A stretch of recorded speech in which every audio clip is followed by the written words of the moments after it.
যারা নবীর আদর্শ নিয়ে চলে এদের কোনো পেরেশানি নাই। হুজুর তো আছেই, হুজুরের লাইনে যারা নবীর আদর্শ নিয়ে চলে জেনারেল ওয়ালারা তারাও সম্মানে আছে এখনো।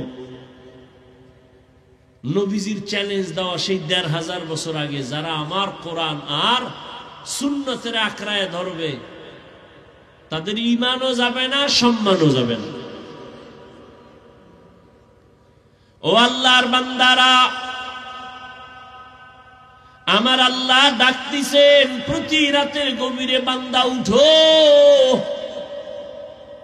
তুমি ডাকে সাড়া দাও না। আল্লাহ বেজার হয় নাই রে বাবা। আল্লাহ রাগ কইরা যদি পানি বন্ধ করে দিতেন তোমার আমার করার কিছু ছিল না। খানা বন্ধ করে দিলে করার কিছুই ছিল না। ও আল্লাহ পাকের আশিক নবীর উম্মতেরা, আজকে তুমিও মুসলমান, আমিও মুসলমান। তোমার আল্লাহ আমার আল্লাহ দুই না এক? জোরে কন। ও যুবক বাবারা, ও বৃদ্ধ বাবাজিরা, বলেন আপনাদের নবী আমার নবী এক না দুই? আপনার আমার আল্লাহ এক, নবী এক, কোরআনও এক, কাবা এক, ধর্ম কালেমা এক, সব এক। দুনিয়াতে আসছি সিস্টেম এক। বিদায় বেলা কাফন হবে তিনটা কালারও নাকি হুজুর গো কাফনের কালার আলাদা? কে বড় কে ছোট, কে ধনী কে গরিব, কে আলেম কে মূর্খ, সব সাদা কাফনে একাকার হয়ে যাবে। কাফনও এক, কালারও এক, কবরের সাইজও এক। কবরে রাখার পরে প্রশ্ন তিনটা করা হবে, তাও এক। রবের পরিচয় দাও, ধর্মের পরিচয় দাও, রাহমাতুল লিল আলামিনের পরিচয় দাও।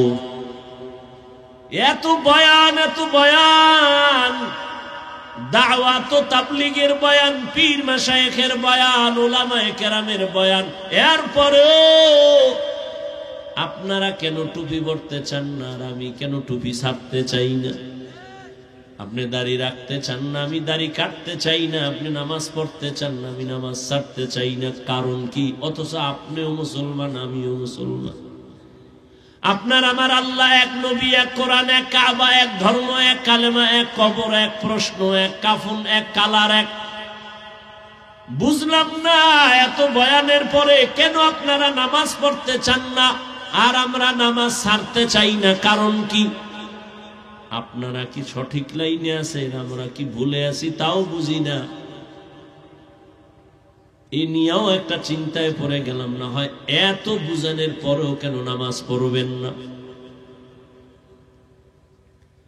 আপনার মতো যুবক, আমি যে আপনাদের এতক্ষণ বয়ান করতেছি একবারও কিন্তু আমি বলি নাই আমি টুপিওয়ালা, আপনারাও সবাই পাস করলি মানে মাথায় দেন, না হয় আপনি ধ্বংস হবেন। বলছি আমি কওমি মাদ্রাসার সন্তান, আপনারাও কওমিতে সন্তানকে দেন, না হয় ধ্বংস। একবারও বলি নাই।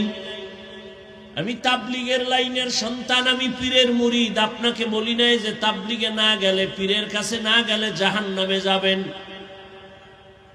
বরং আমি আপনাকে বলি, ও যুবক বাবা, ভালো করে বুঝো, বৃদ্ধ বাবাজিরাও বুঝেন, মা বোনেরাও খেয়াল করেন। আপনি তসবি টানেন, স্কুল ছেড়ে দেন, আমি একবারও বলি না। বরং আমি আপনাকে বলবো, স্কুলে যারা পড়ো যুবক, স্কুলে পড়ো, ধন্যবাদ, ছাড়িও না। কলেজে পড়ো, ছাড়িও না। চাকরি করো, ব্যবসা করো, বাধা নাই। তবে আমার ছোট্ট একটা দাবি, তুমি ডাক্তার হও, ইঞ্জিনিয়ার হও, প্রফেসর হও, ব্যবসায়ী হও, চাকুরিজীবী হও, বেয়াদব হইও না। তোমার ব্যবহারে কোনোদিন মা বাবা যেন কষ্ট না পায়।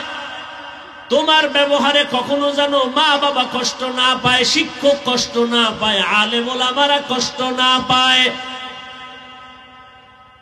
তুমি ডাক্তার হইও, আদবওয়ালা ডাক্তার, আদবওয়ালা ইঞ্জিনিয়ার, আদবওয়ালা প্রফেসর হইও। আদর্শবান ব্যবসায়ী হও, আদর্শবান ইঞ্জিনিয়ার হও, আদর্শবান চাকরিজীবী হও। বেয়াদবি কইরা যদি ডাক্তার হও তাসনিমার মতো জুতা খাইয়া পালানো লাগবে। এইবার আসো বাস্তবে, সত্য কথাটা স্বীকার করিও যুবক। তোমার মতো যুবক স্কুলে পড়ে, কলেজে পড়ে, 5 বেলার নামাজ পড়ে, সত্য কথা বলো আসেনি? আর বয়ানের কি দরকার? এই কথাটাই তোমার জীবনের শেষ বয়ান। তোমার মতো যুবক যদি স্কুলে পড়ে, কলেজে পড়ে, নামাজ পড়ে, বলো বাবা তোমার বিবেক আছে, জিজ্ঞাসা করো তুমি কেন পারো না?